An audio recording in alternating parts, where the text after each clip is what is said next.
গুরু কি হয়েছে সকাল সকাল এরকম ভ্যাবা করতেছিস কেন? দারোগা আবার আসছে।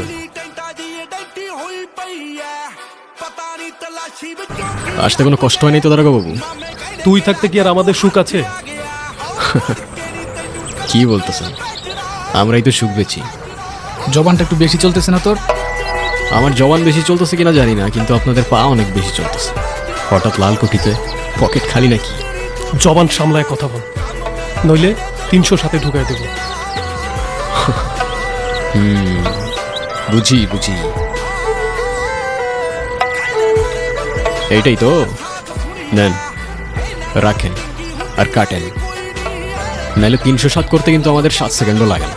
কিছু মনে না করলে একটা কথা বলি দারোগা বাবু, আগুন ছাড়া সিগারেট জ্বলে না, আর আপনার মতো সরকারি লোকের পকেট কখনো ভরে না।